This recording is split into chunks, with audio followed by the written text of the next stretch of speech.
You're one of the folks that is planning to or already made a video telling black Americans why aren't they supporting at the protest right now. Stop it. Do better. Black Americans don't know anybody nothing. Some folks are pushing this narrative because they showed up during the BLM movement and now black Americans need to step up for us. That's not how it works. We didn't show up to support for the sake of them getting us back in the future. We support causes like that because it's the right thing to do. Because humanity comes first. ¿Me entiendes? I even saw some folks leave comments like, Africans ran to Mexico to escape slavery in the US. What are you saying? The folks in Mexico that embraced the protected, those that were seeking safety, did it because it was the right thing to do. For you to act like people owe us something is crazy. Let me add a few more things. There are hella black Americans supporting the protests right now, the right side of history. And they're doing it because it's the right thing to do. Because humanity comes first. And also, just like the Latino community, they are not a monolith. Just like we have our colonizer pets, supported trompas, that are celebrating deportations, there are folks like that in every community as well. But they do not represent the entire community. But honestly, instead of pushing your energy asking people, why are they not here? Why are they not supporting us? Put that energy towards your conservative tío, tu primo cara de pato that voted for this, and hella energy in pushing politicians.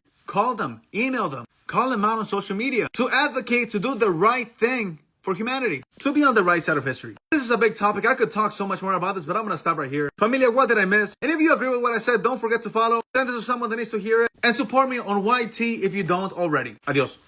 Okay, so I just want to say something real quick about the riots happening in Los Angeles. It's a really big news story right now, all around the news, social media, which it should be, because it's wrong. What's happening in Los Angeles from these peaceful protesters is wrong. This is not a peaceful protest. This is violence. This is lawlessness. And it 1000% should be stopped by all means necessary, including bringing the Marines in. If that's what it takes to stop these people from burning vehicles, harming innocent civilians, harming law enforcement, federal agents, then 1000% send the angriest Marines from 29 Palms as you can to stop this craziness from happening. And for all of those who are against ICE and immigration laws and everything that's taking place, look, I'm a wife of a Colombian immigrant, okay? I am a United States Army veteran. I am a Latina from the Democratic state of New Mexico.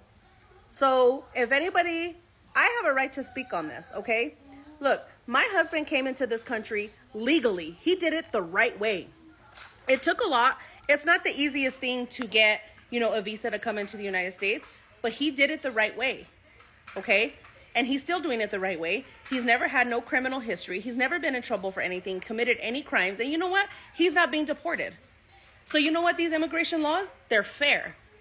They're deporting people who came into this country illegally, who are not in the proper proceedings of getting their citizenship the right way, and criminals. And for all of those who are mad about that, I just want you to picture something real quick. I want you to picture somebody coming to your front door of your home and forcing their way into your home, sleeping in your bed, eating your food, living off of you, and saying that they have a right to be there. Are you going to let that person into your home? Absolutely not. So why should the government of the United States of America allow just anybody into this country without knowing anything about them, what they're about, where they're from? Absolutely not. Why should the United States of America help other countries, our allies, protect their borders while we're just allowing anybody into ours? It's wrong. And another thing I don't understand, all of these people who are mad about the immigration laws right now in the United States and being deported and all this and that, because they don't want to go back to the country that they're from, they want to stay in the United States. But at the same time, those same people are stomping, burning, tearing the United States of America flag while waving the flag from their country they're from. Excuse me, if you're so proud to be from the country, wherever it is you're from, then why don't you go back? Go back. Why are you fighting so hard against being deported? If you're so proud of where you're from and you don't like the United States of America, then why don't you just take your ass out of here? It's really that simple. Nothing infuriates me more than to see people stomping, ripping, spitting on, burning the United States of America flag. Because unless you've served, you don't know what it's like to sacrifice everything to protect this country. Because you love this country, you love the people of this country. And to know that so many people who have given the ultimate price, their life for this country, are being dishonored and disrespected in such an awful way by people who are not even from here, and especially those who are from here. Even more shame on you. More shame on you. You know what? If you don't like the United States of America as a United States citizen and you're burning the flag and you're talking crap about the USA, then you should get the hell out too. It's that simple. I'm just infuriated by what's going on because every other country in the world will do the exact same thing. You can't go to another country and just live freely in that country illegally. Like, no, there's consequences, there's repercussions, and it seems like the United States of America is the only one getting backlash for that. And you know what? I hope President Trump continues to do everything in his power to make sure that these people stop this violence and that they be charged with crimes, they go to jail, and they continue to be deported.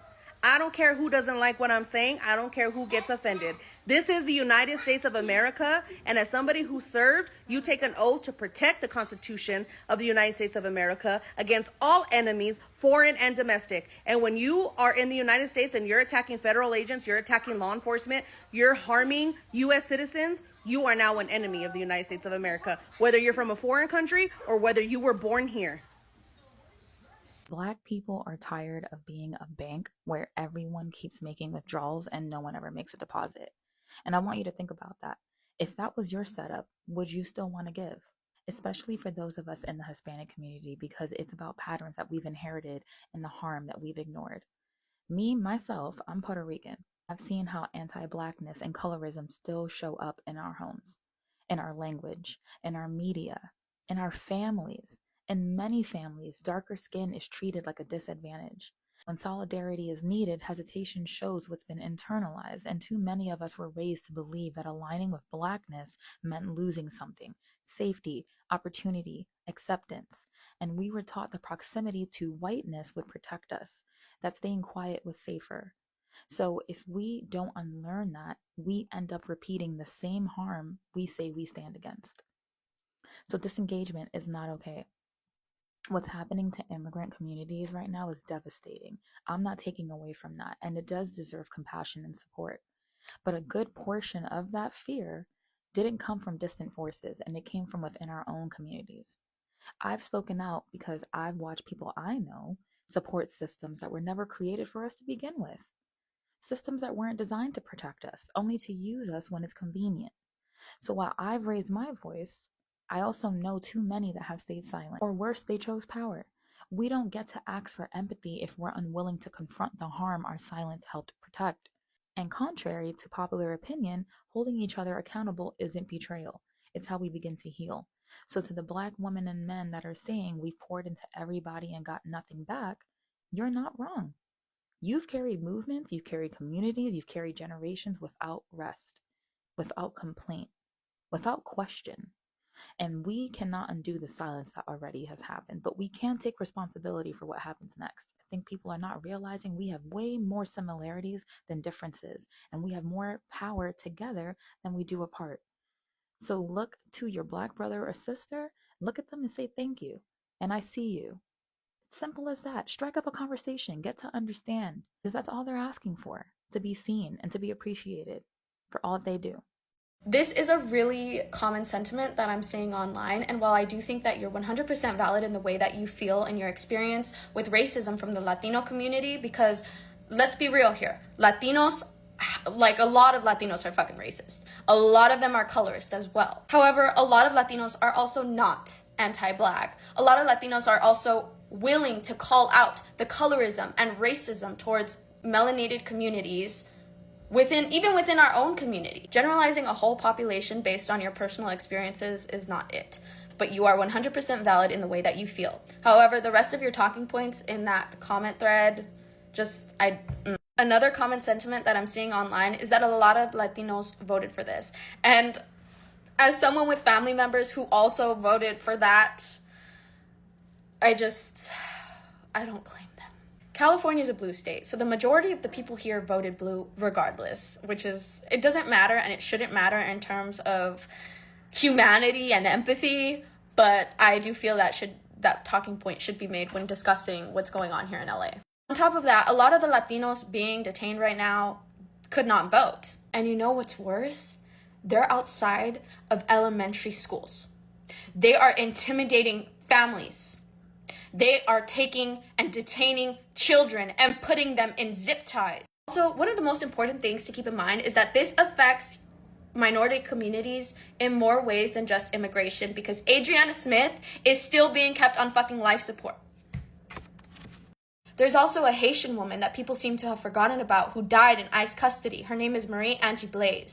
12 Asian employees at a nail salon were also detained recently. I'm not sure who else they've gotten since then, because with everything that's going on and how censored the news is, we don't get to see how much they're truly fucking attacking minority communities. And they're coming for all of us. It doesn't matter if you're Latino. At the end of the day, it's minorities versus the corrupt administration that seeks to divide us. We need to fight for ourselves, and we need to fight for each other and stick with each other. We also need to call each other out when there's racism amongst our own communities. If you can't protest, there's other ways to help. And honestly, glorifying influencers for posting a singular thing and being done with it is not something I want to do, which I'm referring to the whole comment thread that I'm responding to, because with that said, have the day you deserve, and this isn't just about Latinos. Okay, bye. Hey, fellow Latinos, I'm not saying it's okay or right that Black people are like, no, let them fend for themselves. I mean, honestly, it is okay, but I'm not saying like, yes, let's do that, because unity is what helps us. But also, like, I know it's not supposed to be transactional. I just need you guys to start thinking, because you guys are like, you know, all gung-ho, active out there, unified together in the streets now. But where were you when the George Floyd protests were? I personally was out there with my friends who were Asian, Pacific Islander, Mexican, and Puerto Rican. And then I'm Mexican myself, and a white husband. We were out there, okay? And I've gotten comments from people in my community, people in my family, who have been like, well, you think you're Black. What about me? What about my content? What about the way I speak, the way I act? What about you makes you think that I think I'm Black? Oh, because I advocate for Black people too, as much as I advocate for my people? It shouldn't be transactional. You shouldn't have to have a dog in the fight to care. You should just have basic empathy. You should just care about people. You see a sad story, oh, you cry. You want to help out however you can. You guys see that all the time. You see a puppy in danger, oh, let's rescue all the puppies. Why is it so hard to do with humans? Black people don't owe us anything. But even one of the major interviews going around about the guy whose girlfriend was taken because they were just recording, in that there's a Black man who's in the background, and he's like, si se puede. He's out there. He has nothing to gain from this. So think about that. Don't go back to the anti-Blackness. Learn, stop saying the N-word. Do that. Stop saying the N-word and humble yourself. If Black people tell you something's offensive, change it. Change it and don't become defensive. This might not surprise anyone, but the Black people who want to announce to the world that they are sitting this one out are the Black people who treat our community, the Black community, like a monolith. I was originally going to make a point about how the Black people who are saying, oh, I'm sitting this one out, are probably the Black people who didn't do shit to begin with. They're just like leeching off another Black person's effort, saying, oh, see, you didn't listen to Black women, you didn't listen to Black people, therefore Black people speaking, I will find any reason to not give a fuck about someone, because it's not just a Black person thing. It's the world has done me dirty, therefore I think I'm justified in my cruelty type of mindset. A direct counterpart to the palm-colored person who sees one Black person who commits a crime and be like, see. They say broad generalizing statements like, oh yeah, Hispanic folk, they hate us, or Indians, they hate us, or they hate us. I'm like, Black people don't even like Black people. Like, if it don't apply, let it fly, because I love my people, but I'm gonna be real with y'all. There are some of y'all I do not like being around. So let's tune into the shade room, ass Black people. Two men kissing is against the word of God, ass Black people. That word got more than 3 to 4 syllables, and you talk palm-colored ass Black people. Nah, it'd be the same type of Black people who try to find any sort of reason to excommunicate us from everyone else. Y'all cling to the rhetoric like, oh, Black people are the only ones that we got. I'm like, are we? Are we really? A lot of y'all's definition of pro-Black is very convenient. Black women, Black queers, Black trans, even Black nerds. Like, y'all don't stick up for your own people. I'm not worried about these people announcing to the world, oh yeah, Black people are sitting this one out, because I guarantee that they're the dumbass motherfucker who didn't do anything to begin with. I guarantee they're the ones who made the type of content be like, yeah, Michael Librand, I feel like he's got some demons behind his eyes. Black people want to be like, oh, happy Men's Mental Health Awareness Month, but doesn't even mention pride. Well, let me take that back, because more than half the time, whenever y'all mention Men's Mental Health Awareness Month, you're going to mention pride in a condescending manner. So for those of y'all saying that, oh, this group so-and-so doesn't like us, okay, I think the only reason you believe that is because it's the way that you look at your own people. You believe that this whole group doesn't like us because you don't see your group as individuals. It's always that black people are a monolith until this one person acts in a way in which I do not correlate as black, and more than half the time it's over something dumb. It is hardly ever actual politics of y'all. Whenever your definition of blackness comes up, it is always a cliche, which is how it's so easy for you to treat other people the same way. Have I met palm-colored Indians or Hispanic folk who are racist towards me? Hell yeah, I have. But as a black person, am I going to criticize the entire community based on the actions of a few? No, because I've had plenty of people do the same thing towards me. Talking about black people are going to sit this one out. Number one, you don't speak for the whole community. And number two, if you want to sit out, you have that option. That was always an option. How I know y'all don't do any of the work, because we've already discussed how peaceful protesting is more of a palm color thing, because they're the human meat shields of the movement. How a lot of their access to generational wealth or community right off the bat allows them to do these sort of things. We've already talked about the people who work 40 plus hours a week don't need to protest if they can't. And this is how I know who y'all are. Y'all are the people who always got something to say. Why y'all so obsessed with boycotting? That shit don't work, and yet every corporation is here talking about new record all-time lows. Talking about, why don't you go talk about Congo instead of watermelon? You go check your profile, absolutely nothing on Congo. You are the direct counterpart to the fake palm-colored ally. Always want to chime in, always want to say something, thinking that you're the best fit to be the leader just because you're born black. And here's another thing, just because you're born black doesn't mean you're automatically a revolutionary. Plenty of y'all's grandparents didn't do shit during the civil rights movement. Humble yourself. This comes from someone whose grandparents were a bunch of raccoonus batunas Bible caressers. My thing is, if you ain't got nothing of substance to add, don't say anything, because this is one of them things, one of the embarrassing moments where I'm not going to be standing with y'all. I am not about to be monolith or grouped together with y'all. No, sorry, no. Black people don't, motherfucker, we are not intellectual equals. Do not speak for me. The tension between the Black and Latino community needs to stop. And we need to be the generation to stop it. Anti-Blackness exists in our community. We know this. Anti-Blackness also exists within the Black community itself. All communities of color struggle with this. And the reason why is what we all have in common. We were all colonized and trained to have a mindset of you versus me for survival. But that ends with us. We need to lead with unity and not division.